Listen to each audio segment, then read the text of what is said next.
brought to you by Nova शुद्ध घी।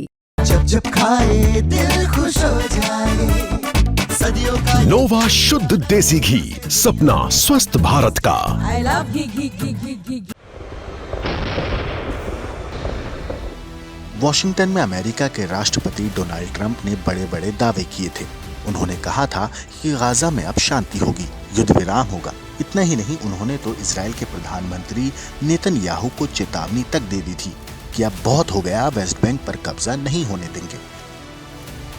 लेकिन अब सवाल यह है कि सब दावे और अल्टीमेटम सच हुए या फिर दिखावा था।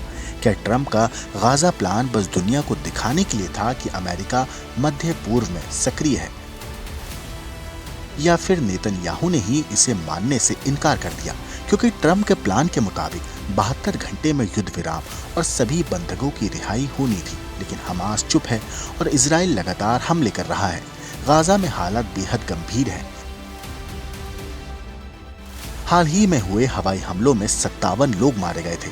अब तक मरने वालों की तादाद 66,000 पार कर चुकी है और करीब 2 लाख लोग घायल हुए हैं, ज्यादातर महिलाएं और बच्चे। पिछले महीने करीब 4 लाख लोग गाजा छोड़कर भाग चुके हैं। इजराइल का कहना है, या तो गाजा छोड़ो, नहीं तो आतंकवादी मान लिए जाओ। इतना ही नहीं, गाजा के लिए मदद पहुंचाने वाले जहाजी बेड़ा भी इजराइल ने रोक दिया।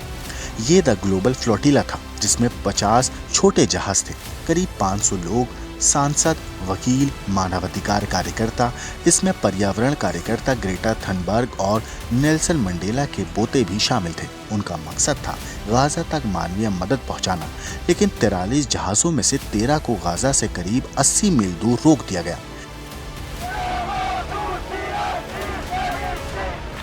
इजराइल की इस कार्रवाई के बाद दुनिया में विरोध शुरू हो गया। मैड्रिड में लोग सड़कों पर उतर आए और पुलिस से झड़प हो गई। ट्यूनीशिया में अमेरिकी दूतावास के बाहर प्रदर्शन हुए। बार्सिलोना में भी लोग गाजा के लिए मदद रोकने पर इजराइल के खिलाफ आक्रोश दिखा रहे थे।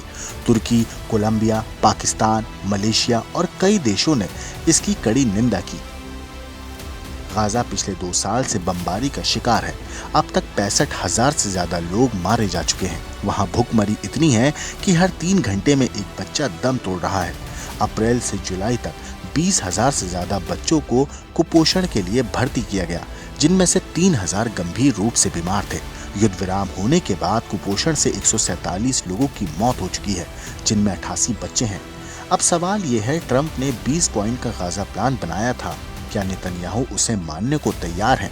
भले ही इजराइल, कतर और सऊदी अरब को नुकसान न पहुंचाने का वादा कर चुका हो, लेकिन लगता है गाजा के लिए मदद मानने को अभी भी तैयार नहीं है, वरना इस जहाजी बेड़े को रोकना क्यों पड़ता। आपको बता दें, वॉशिंगटन में अमेरिकी राष्ट्रपति डोनाल्ड ट्रंप ने बड़े बड़े दावे किए थे कि अब गाजा में शांति आएगी, युद्ध विराम होगा।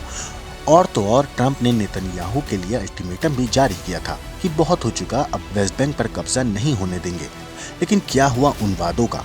क्या हुआ उस अल्टीमेटम का? क्या दुनिया के सामने डोनाल्ड ट्रंप और नेतन्याहू की ये सिर्फ ढोंग था? क्या गाजा प्लान महज एक दिखावा था? क्या गाजा प्लान सिर्फ अरब वर्ल्ड को शांत करने और कतर पर हुए इजरायली हमले के बाद भड़की नाराजगी को दबाने के लिए था?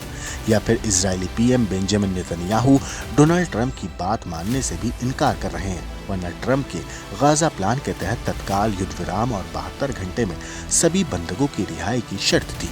अब हमास ने भी चुप्पी साध रखी है और इजराइल गाजा पर हमले कर रहा है।